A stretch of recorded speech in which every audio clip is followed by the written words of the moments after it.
ঋত্বিকের মতো আপনার হাতে ৬টি আঙুল, নিজেকে চিনে নিন আরও একবার। ঋত্বিক রোশনের হাতে ৬টি আঙুল দেখে অনেকে ভেবেছিলেন এমনও কি হয়। তবে শুধু ঋত্বিকের একা নন, এমন অনেকে আছেন যাদের হাতে ৫টির পরিবর্তে ৬টি আঙুল আছে।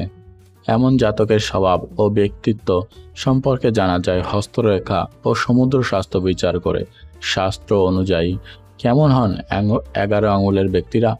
সাফল্য লাভ করেন না অসফল হয়ে থেকে যান? সেই সব জেনে নিন এখানে। জ্যোতিষশাস্ত্রের এই শাখার মাধ্যমে ব্যক্তির ভবিষ্যৎ থেকে জানা যায়। পাশাপাশি ব্যক্তির অতীত ও বর্তমান সম্পর্কে ধারণা করা যায়। আবার হস্তরেখা শাস্ত্রের পাশাপাশি সমুদ্র শাস্ত্র ব্যক্তির শরীরের বিভিন্ন চিহ্ন দেখে তাদের স্বভাব ও ব্যক্তির সম্পর্কে জানিয়ে থাকে। আমাদের হাতে ৫টি করে আঙুল থাকে, কিন্তু কিছু কিছু মানুষের হাতে ৫টি পরিবর্তে ৬টি আঙুল দেখা যায়। হস্তরেখা শাস্ত্র ও সমুদ্র শাস্ত্র অনুযায়ী জেনে নেওয়া যাক যে ব্যক্তির হাতে ৬টি আঙুল আছে তাদের স্বভাব ও ব্যক্তিত্ব কেমন। ১. হস্তরেখা জ্যোতিষ ও সমুদ্র শাস্ত্র অনুযায়ী যে জাতকের হাতে ৬টি আঙুল থাকে তারা অত্যন্ত ভাগ্যবান। ২. যে ব্যক্তি যাদের সঙ্গে থাকেন তাদের সবসময় লাভ হয়। যাদের হাতে ৫টি আঙুল থাকে তাদের তুলনায় বেশি কাজ করেন ৬ আঙুলের বিশিষ্ট জাতকরা। ৩.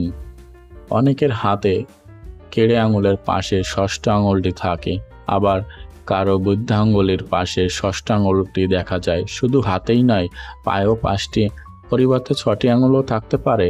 শাস্ত্রমতে যার হাত বা পায়ে কেড়ে আঙুলের সঙ্গে ষষ্ঠ আঙুলটি লেগে থাকে তার ওপর বুধ পর্বতের প্রভাব রয়েছে। আবার বৃদ্ধাঙ্গুলের সঙ্গে ষষ্ঠ আঙুলের যুক্ত থাকলে সেই আঙুলের ওপর শুক্র পর্বতের প্রভাব থাকে। অর্থাৎ হস্তরেখা শাস্ত্রে অতিরিক্ত আঙুলের জন্য পৃথক কোনো পর্বত নেই। এই কারণে হস্তরেখা শাস্ত্র ষষ্ঠ আঙুলে অস্তিত্ব স্বীকার করে না। ৪. কেড়ে আঙুলের পাশে ষষ্ঠ আঙুল থাকলে বুধের আশীর্বাদে সেই জাতক বুদ্ধিমান হন, সফলতা পৌঁছে যান এই জাতক। আবার শুক্রর পরিবর্তে অধিক প্রভাব থাকলে সেই জাতক জীবনে প্রচুর সুখ সমৃদ্ধি লাভ করেন, তাদের অর্থাভাব দেখা যায় না। ৫.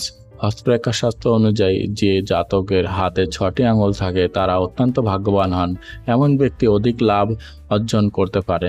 তারা সমস্ত কাজ তথ্য অনুসন্ধান করেন এবং তারপর সেই কাজ হাত দেন। তীক্ষ্ণ মস্তিষ্ক অধিকারী হন এরা। পরিশ্রম ও সততার সঙ্গে নিজের কাজ পূর্ণ করতে থাকেন এই জাতকরা। ভালো বক্তা, সমালোচক হন ৬ আঙুলের বিশিষ্ট ব্যক্তিরা। খোঁজার চেষ্টা করেন ৬ আঙুলের বিশিষ্ট লোকেরা, তাই অন্যের সঙ্গে তাদের সম্পর্ক নষ্ট হয়। ৭. হস্তরেখা অনুযায়ী হাতের আঙুলের সংখ্যা ব্যক্তির মস্তিষ্কের ওপর প্রভাব বিস্তার করে, তাই আঙুল